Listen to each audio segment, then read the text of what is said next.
Sobat Untidar yang di rumah, kembali lagi di podcast Untidar kali ini. Tapi untuk kali ini kita settingnya di beda tempat. Yang biasa kita di studio, kita saat ini Universitas Tidar hadir di acara Parekraf Fair Magelang 2024. Dan saat ini saya juga kami mendapatkan atau mungkin kedatangan narasumber yang sangat luar biasa pada kali ini, dan kita bakal mengulik terkait dengan sebenarnya apa sih acara Parekraf Magelang Fair 2024 kali ini gitu. Di samping saya sudah ada Bapak Agustin Parangin-Angin yang menjadi salah satu kepala badan otorita dari Borobudur. Betul sekali Bapak? Ya, memang cuma satu, Mas. Iya, betul sekali. Salah satu. Oke. Dan mungkin dari Bapak Agustin ya sebutannya ya. Boleh disapa dulu Sobat Untidar yang ada di rumah. Baik, Assalamualaikum warahmatullahi wabarakatuh. Selamat pagi menuju siang, sahabat-sahabat Untidar dimanapun berada. Iya. Oke. Gimana Pak kabarnya Pak? Baik, alhamdulillah. Sehat ya Pak? Sehat, ya, alhamdulillah. Gimana Pak untuk hari ini, sangat semangat atau gimana Pak? Kita sangat semangat lihat cuaca di kawasan stadionnya ini. Iya, Sandil Sports Center. Cukup cerah. Ya. Tentu memancing keringat ini. Iya. Bagus pagi ini. Bagus tidak ya, panas, hanya memancing. Jadi mudah-mudahan yang di rumah lepas Jumatan nanti bisa hadir ke sini dan kegiatan ini sampai hari Minggu. Iya, betul. Oke. Baik Pak, mungkin Bapak dari tadi sudah mengawali atau mungkin dari pagi sampai saat ini bisa melihat bagaimana kondisi daripada Parekraf Fair 2024 kali ini gitu. Dan mungkin ada banyak pertanyaan nih dari teman-teman dari rumah gitu. Bagaimana sih sebenarnya acara Magelang Parekraf Fair 2024 ini bisa terselenggara dan apa sih tujuannya gitu Pak? Baik, terima kasih Mas Danang. Kita berterima kasih kepada pemerintah Kota Magelang, kemudian pemerintah Kabupaten Magelang dan pemerintah Kabupaten Temanggung, dan tentunya pemerintah Provinsi Jawa Tengah dan serta beberapa stakeholder lain, ada penerbit Kompas juga. Ini merupakan kegiatan tahunan dari Kota Magelang, makanya namanya Magelang Parekraf Festival 2024 yang menghadirkan hari ini kalau kita lihat ada 30 pegiat ekonomi kreatif di 3 kabupaten ini. Jadi teman-teman ini tidak hanya yang di Kota Magelang, tapi ada dari Kabupaten Magelang dan juga ada dari Kabupaten Temanggung. Dan hari ini juga tadi kita lihat ada launching kesepahaman bersama 3 kabupaten bersepakat untuk mengembangkan pariwisata dan ekonomi kreatif. 3 kabupaten ini saling mengisi, berkolaborasi. Nah, ini sangat bagus dan sangat penting sekali. Kenapa? Karena kita ini merupakan destinasi wisata. Kita harapkan bagaimana sektor pariwisata ini bisa menjadi tulang punggung ataupun mengambil peran aktif untuk mencapai pertumbuhan ekonomi 8% yang ditargetkan oleh Presiden Prabowo ke Kabinet Merah Putih. Nah, pertumbuhan 8% ini harapannya dari sektor pariwisata harus bisa bertumbuh lebih dari 8% karena dia bertumbuh lebih cepat memang, dan demikian juga nilai ekonomi kreatif di 3 kabupaten ini. Ini adalah bentuk kolaborasi. Jadi hari ini kita lihat tadi sudah pembukaan dari awal, kemudian ada festival juga makanan. Besok akan bertambah lagi Ekraf Jawa Tengah. Jadi besok ada di indoor dan outdoor.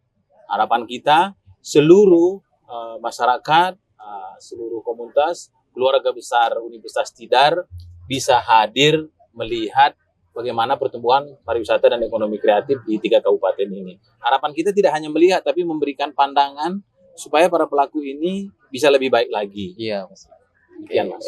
Berarti artinya memang ini menjadi salah satu jembatan atau mungkin wadah bagi masyarakat juga untuk nantinya bisa mewujudkan daripada tujuan-tujuan ekonomi nasional yang tadi Bapak sebutkan 8% dan lain sebagainya gitu ya Pak. Gitu. Apalagi terus di 3 kota dan kabupaten itu. Jadi 3 kota dan kabupaten ini memiliki karakteristik yang berbeda-beda sehingga dia saling mengisi, Mas. Saling mengisi. Kita harus berpacu satu dengan yang lain, selalu disampaikan oleh Bapak Presiden, semua harus terpanggil, semua harus ikut mencapai pertumbuhan 8%. Seberapa penting sih pertumbuhan 8%? Pertumbuhan 8% ini bukan itu tujuan akhir, tapi sasaran antara. Dengan pertumbuhan ekonomi 8% akan terbuka lapangan kerja. Dengan pertumbuhan ekonomi 8% akan ada kekuatan fiskal baru pemerintah untuk mengembangkan infrastruktur. Dengan pertumbuhan 8% akan ada kekuatan baru untuk bisa memastikan generasi muda kita tidak ada yang stunting, tidak ada yang kurang gizi. Sehingga di 2025 kondisi Indonesia emas pada saat 100 tahun proklamasi itu kita betul-betul dalam posisi yang kuat, sehat badan, sehat ekonomi, dan juga sehat intelektualitas. Makanya Pak Presiden ini sangat menekankan pentingnya pendidikan. Pendidikan ini kan bukan biaya yang murah, tapi itu bukan bagian dari biaya yang kita anggap mahal, tapi itulah investasi kita untuk mengisi kemerdekaan ini. Nah, inilah substansi kita proklamasi itu. Iya, betul sekali Pak. Berarti artinya dengan adanya peningkatan itu sendiri nanti akan menjadi sustainability atau mungkin manfaat keberlanjutan lainnya gitu, bukan? Iya. Dan pariwisata dan ekonomi kreatif itu didorong memang dia ke blue, green, dan circular economy. Jadi dia ramah lingkungan, bukan hanya tidak mengganggu lingkungan, tetapi dia tidak menghasilkan produk akhir yang menjadi limbah. Jadi kita lihat ini ada kain yang menggunakan corak dedaunan, ecoprint. Kemudian kita lihat ini pada sistem pembayaran juga sudah digital. Ini ada barang-barang yang didaur ulang. Nah, inilah pariwisata dan ekonomi kreatif ke depan. Baik, Pak.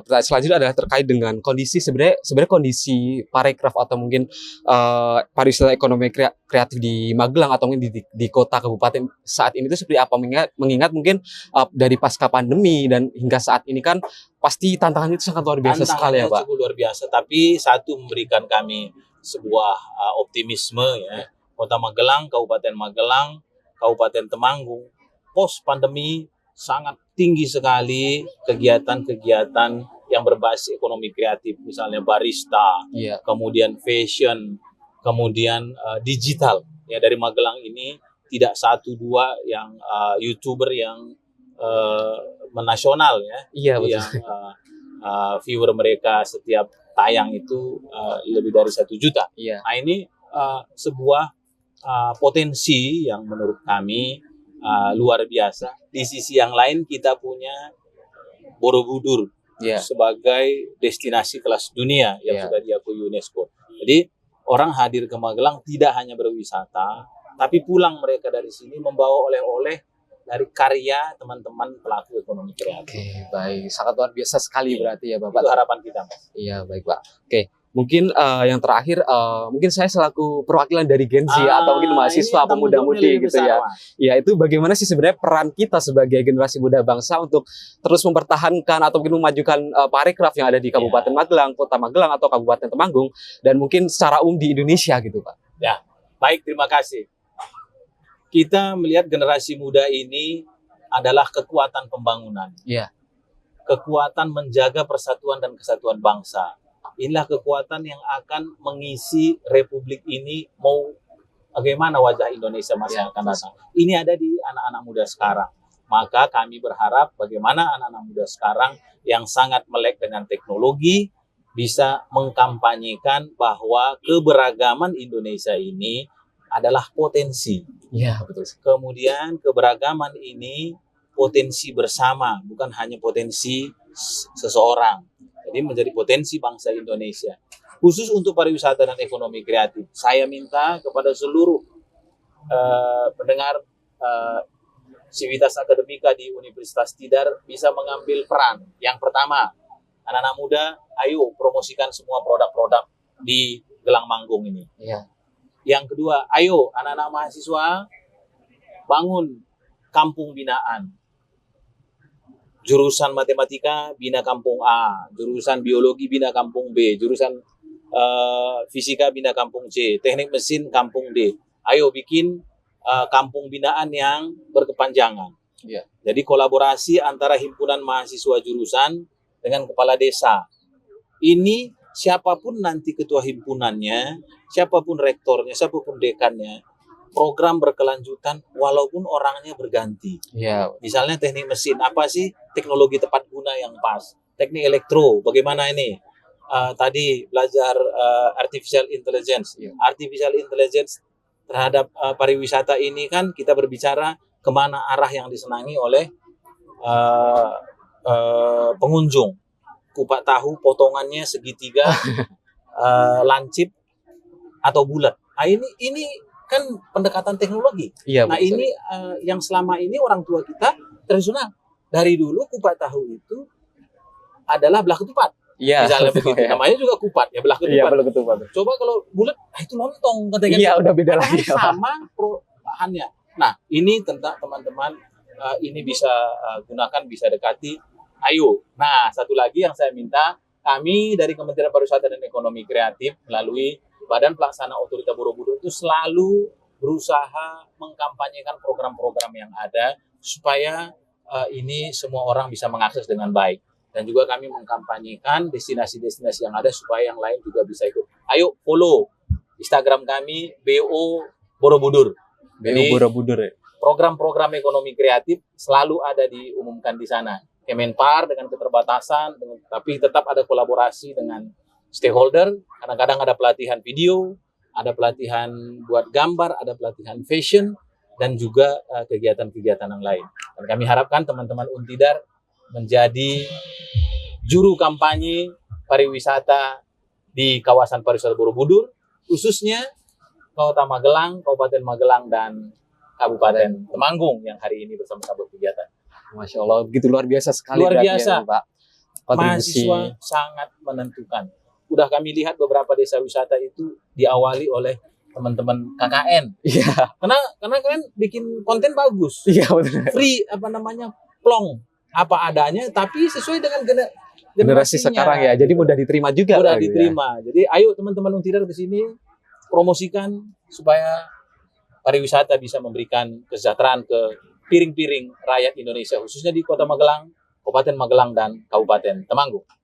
Baik, begitu luar biasa sekali apa yang tadi Bapak sampaikan dan juga membuat kami sebagai mahasiswa atau mungkin generasi muda bangsa untuk lebih semangat lagi untuk terus mensejahterakan masyarakat, mungkin dari lingkungan sekeliling kita lebih dahulu, kemudian nanti bisa lebih menyeluruh dan lain sebagainya gitu ya Bapak. Dan dan kebetulan di Untidar itu visinya itu unggul dalam berwirausaha Pak. Itu sangat cocok sekali Pak untuk kegiatan hari ini juga gitu Pak. Adalah kunci bagaimana kita bisa melompati middle income trap. Ya betul sekali Bapak, dan bahkan stand-stand yang di samping ini Pak itu merupakan semua itu hasil daripada kolaborasi mahasiswa dan juga pendanaan dari kementerian langsung Pak. Jadi di periode hibah kemarin itu kami masuk ke dalam 3 besar pendanaan terbesar di Indonesia. Itu termasuk PPK Ormawa, itu juga kayak semacam pemberdayaan di desa-desa. Tadi saya beli jamu dari Himpunan Mahasiswa Matematika. Iya betul sekali. Ada beras kencur, ada kunir asam. Kemudian tadi ada yang dari jurusan sebelahnya tadi apa? Teh dari Mangli. Kemudian tadi ada beberapa jurusan. Iya betul sekali. Itu semuanya berkolaborasi gitu Pak. Luar biasa. Iya hebat baik. Universitas Tidar. Ya semoga di usia yang masih muda juga bisa menghasilkan entrepreneur. Iya baik Pak. Semoga kedepannya juga bisa menjadi lebih baik lagi dan mungkin bisa berkolaborasi juga sama Badan Otorita Borobudur. Harus Mas. Parekraf gitu ya. Tidak ada tempat, tidak ada kesempatan dan tidak ada kemampuan yang bisa menyelesaikan masalah kalau kita tidak berkolaborasi. Iya betul sekali Pak. Bahasanya Bung Karno, gotong royong. Semangat sekali gitu kalau Oke, Mas itu ya. Dan mungkin itu sedikit chit-chat atau mungkin ngobrol-ngobrol yang semoga bermanfaat juga, pastinya bermanfaat gitu buat teman-teman Untidar yang ada di rumah dan juga sivitas Untidar yang ada di rumah. Dan saya ucapkan banyak terima kasih atas nama Universitas Tidar dan mohon maaf mungkin banyak kekurangan dari kami. Sama-sama. Dan semoga harapan kedepannya juga akan menjadi lebih baik lagi. Amin, dan Indonesia atau mungkin di 3 kota di Magelang, Kabupaten Magelang dan juga Kabupaten Temanggung bisa terus berkolaborasi, berelaborasi untuk memajukan parekraf yang ada di kota dan kabupaten ini sendiri gitu. Dan mungkin itu saja dari kami dari Universitas Tidar dan juga dari Bapak. Kurang lebihnya mohon maaf. Sekian dari kami. Wassalamualaikum warahmatullahi wabarakatuh. Kabupaten Magelang dan juga Kabupaten Temanggung bisa terus berelaborasi untuk memajukan parekraf yang ada di kota dan kabupaten ini sendiri gitu. Dan mungkin itu saja dari kami, dari Universitas Tidar dan juga dari Bapak. Kurang lebihnya mohon maaf. Sekian dari kami. Wassalamualaikum warahmatullahi wabarakatuh.